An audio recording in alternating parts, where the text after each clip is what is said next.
Hey everybody. So what I'm going to go over today is the disassembly and reassembly of the Taurus PT92. This is the AFS. This one does not have the Picatinny rail up here in the front, so I do have this trigger guard mount laser just to give me quick target acquisition at night. And this laser I may cover in a different video.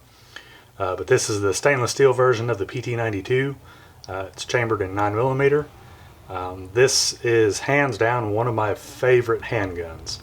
I own a lot of handguns made by a lot of different companies and quite a few Tauruses, as well as the Beretta 92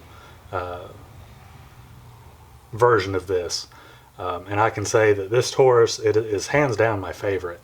You know, people ask me to describe how this thing handles, and the only way I can think to do it would be to say it runs like a sewing machine. I have probably about 8,000 or 10,000 rounds through this weapon. I've had maybe 1 or 2 jams that come to mind, and most everything was like Wolf brand ammo or really cheap steel jacket ammo. If you're shooting brass through this thing, I mean, it'll eat through a box of rounds like nothing. So for quick breakdown, disassembly, and reassembly of it, we drop the magazine out, check to make sure the chamber's cleared. One thing I absolutely love about this gun is the way that the way that you take it down. So this is, I've never seen a system like this before until I got this one, and even the Taurus or the Beretta version of this is not as nice. So you'll notice it's got a pin right there, a little push button pin, and then it's got a lever here that swings out of the way. So the way that you break this down, you push this pin on this side, you hold it down, and you flip this little lever down, and the slide comes off. It couldn't be any simpler than that. Disassembly is like most every other handgun. You remove the recoil spring, slide the barrel forward, tilt it back, remove it from the slide, and then remove the sear. The sear just slides out this way. Clean it, put it back together. Really simple breakdown. I've had a couple other guns. I can't think of any that come to mind at the moment, but they've been really kind of cumbersome on the way that you break them down and put them back together. This one in particular has to be one of my favorites. So reassembly is in the reverse order. Take the slide, drop the barrel in, make sure it's seated. Take the recoil spring, put it in the front holder, push the spring forward until it catches on the spring catch back here. Take, line it up on the grip, pull it back, and then flip the lever down. And it's back together and ready to go. One thing I covered in another video for the Taurus PT809 is the auto cocker and single action, double action that a lot of people are not aware of on these guns.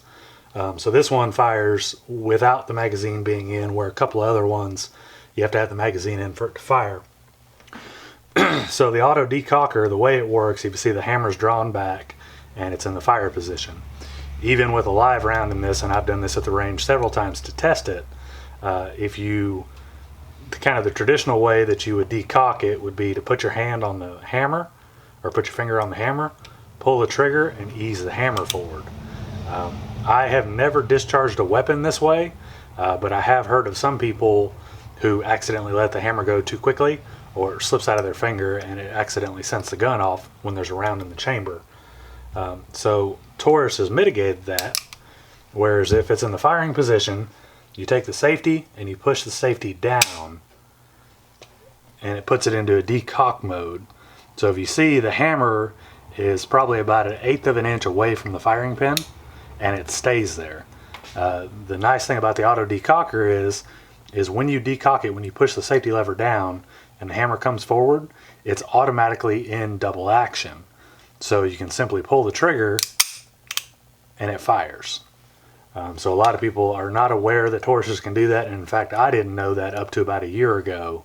And I've owned this particular gun and several others for quite a few years now. So put this back together. If you got any questions about this one, or you want to see any other breakdowns on any other weapons, I'm going to be doing some ARs, including the new Beretta ARX series. In future videos, I have the Beretta ARX 22 and the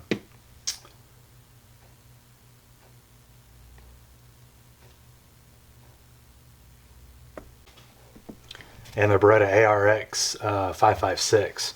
So I'll be breaking those down in different videos. Those are a little more complex. I'm not sure if I'm going to do a breakdown on the ARs. There's so many people out there that have done them. They've kind of beat it to death. But if there's any other weapons breakdowns that you want to see, or anything in particular on any of the guns you want to see, just leave a comment below or shoot me a message, and I'll see if I can't get a video put together for y'all. We'll see you next time.